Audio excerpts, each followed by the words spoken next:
आखिर कैसे हुई थी मोबाइल की खोज और सबसे पहला मोबाइल किसने और कैसे बनाया होगा और मोबाइल काम कैसे करता है, चलिए जानते हैं इस वीडियो में। आज से कुछ दशकों पहले लोगों को अपनी बात दूसरी जगह पहुंचाने के लिए कबूतर या फिर किसी संदेश वाहक या फिर डाकिया द्वारा किया जाता था, जिसमें काफी वक्त भी लगा करता था। फिर इस मुश्किल को आसान करने के लिए कई वैज्ञानिक और इंजीनियर्स ने एक ऐसे यंत्र की खोज करना शुरू कर दी जिससे कि संदेश भेजना आसान हो जाए। और फिर इसी विचार पर काम करते हुए 1876 में अब्राहम अलेक्जेंडर बेल ने टेलीफोन का आविष्कार किया, जिसने संचार की दुनिया में एक क्रांतिकारी बदलाव किया। टेलीफोन से साउंड सिग्नल को इलेक्ट्रिकल सिग्नल में बदलकर तार के जरिए संदेश भेजा जाता था। फिर गैलिलियो मकरोनी द्वारा रेडियो के आविष्कार के बाद पहली बार सन 1901 में बिना तार के अटलांटिक सागर के आर पार संदेश भेजने में सफलता मिली।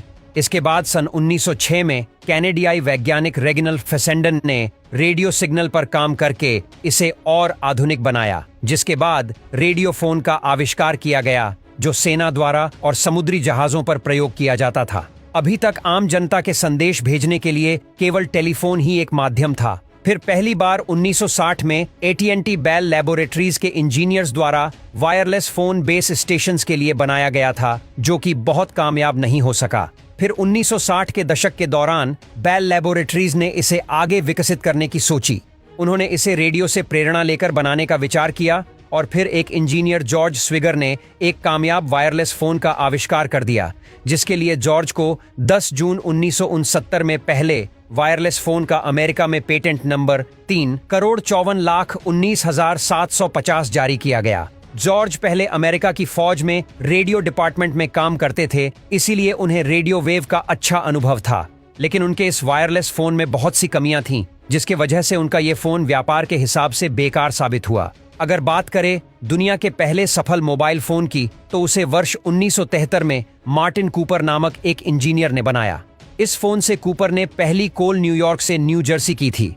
आपको बता दें, कूपर को ही आधिकारिक तौर पर मोबाइल का जन्मदाता माना जाता है।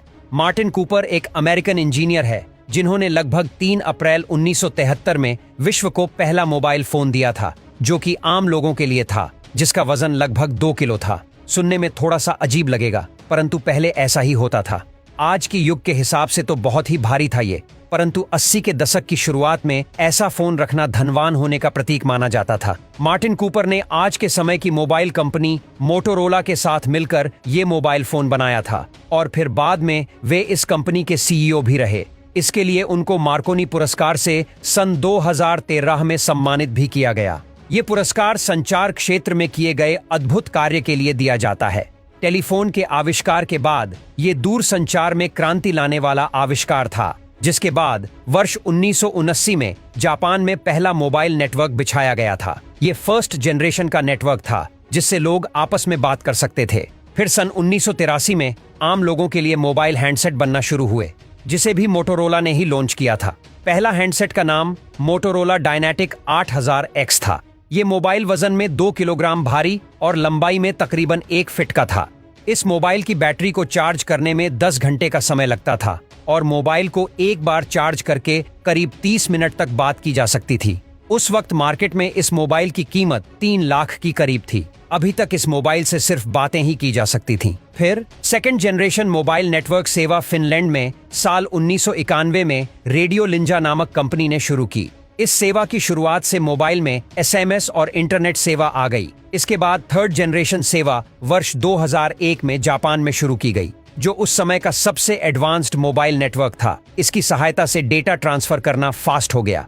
वीडियो कॉलिंग फीचर इसी जनरेशन में आया था। और आज के समय में मोबाइल फोन में क्या बदलाव हुआ है, आसान शब्दों में कहें तो मोबाइल फोन एक 2 वे रेडियो है, जिसमें एक ट्रांसमीटर और दूसरा रिसीवर रेडियो होता है। जब आप अपने दोस्त के साथ बात कर रहे होते हैं, तो ये आपकी आवाज को इलेक्ट्रिकल सिग्नल में कन्वर्ट कर देता है, जिसके बाद इसे रेडियो वेव्स के रूप में नजदीकी सेल टावर तक ट्रांसमिट कर दिया जाता है। अब उस सेल टावर का नेटवर्क आपके दोस्त के सेल फोन तक रेडियो वेव को भेज देता है, जिसके बाद आपके दोस्त का मोबाइल उस सिग्नल को कैच करके साउंड में कन्वर्ट कर देता है।